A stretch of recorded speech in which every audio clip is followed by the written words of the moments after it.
अगर आपने माइंड को ज़्यादा काम देना है तो पेट को काम दो, ये सब जानते हैं लोग। तो हम क्या करते हैं, पेट को काम देते हैं और फिर माइंड से काम लेने की कोशिश करते हैं, समझे ना। तो मैं पेट को कम देता हूँ, भाड़ा चुकाता हूँ, मैं ऐसे बोल सकता हूँ, और मैक्सिमम माइंड का यूज़ करता हूँ मैं।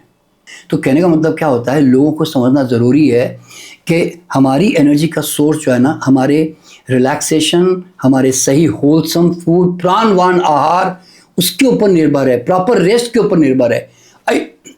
मैं रात को 9:30 10 o'clock सो जाता हूँ, 4 बजे उठता हूँ, तो इसलिए मेरी बॉडी में मुझे जितनी चार्जिंग करनी मेरे मोबाइल में, मैं वो चार्जिंग करके उठता हूँ ना, तो मैं क्यों चिंता करूँ कि मेरा मोबाइल जल्दी ख़त्म तो नहीं हो गया कहीं आज, ऐसे बोलते हैं ना, इस तरह से। तो और एक अल्टीमेट बात बताने जा रहा हूँ जो लोग नहीं जानते।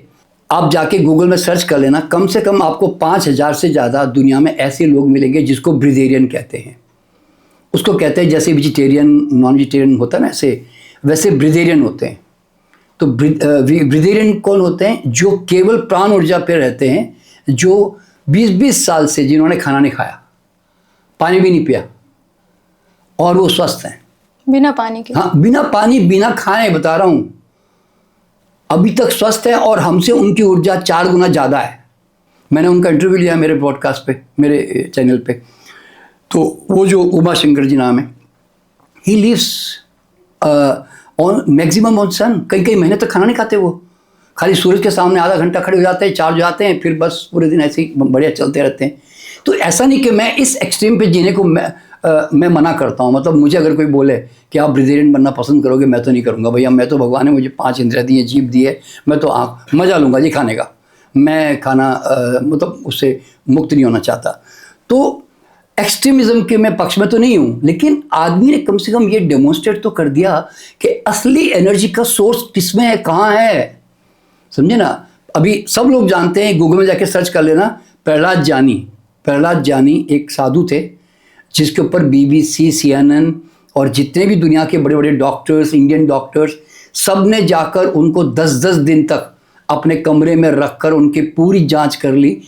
अब वो 70 साल मेरे ख्याल से, अभी रिसेंटली डेथ हुई शायद। कुछ खाते ही नहीं है ना कोई पीते हैं, लेकिन मस्त है, अपने काम कर रहे हैं, लेक्चर दे रहे हैं। तो एनर्जी कहाँ से आ रही है? तो मैं ये नहीं कहता कि लोग इसको फॉलो करें, मैं यूँ कहता हूँ कि कभी ध्यान रखना, सही खाना खाने से, और प्राणवान आहार, जिसको मैं फ्रूट्स, नट्स, स्प्राउट, सलाद कहता हूँ, प्राणवान आहार कुक फूड नहीं कहता हूँ, और प्रोसेस फूड तो मरा हुआ खाना बोलता हूँ, ठीक है ना। कुक फूड में तो 10% जान होती है, क्योंकि कुकिंग करने के बाद में क्या बच जाता है उसमें, आप उससे फिर जिंदे रहते हो, बस उतना ही। तो लोग कुक फूड पे डिपेंडेंट हो गए, तो उससे फिर ऊर्जा उतनी तो अच्छी मिलती नहीं है, तभी तो लोगों को थकावट होती है, समझे ना। अगर आप प्राणवान आहार खाओ तो आपकी एनर्जी इतनी हाई रहेगी कि आपको थकना मुश्किल हो जाएगा। मेरा तो यूट्यूब पे जाके वीडियो देखोगे तो मैंने ये डाला है कि how to get tired is the biggest problem for me. इसलिए शायद आजकल लोग इतने थकने लगे, जो फ्रोजन फूड और माइक्रोवेव। वो बेटा देखो ना, जैसा माल वैसी बिल्डिंग, जितना हो सके होलसम कुदरत ने जो बनाया उसको आग और मशीनों में बर्बाद मत करो, और अपने शरीर को सही आहार दो। लेकिन सही आहार भी काम का नहीं, ध्यान रखना, वो भी जहर है। अगर तुमने भूख से नहीं खाया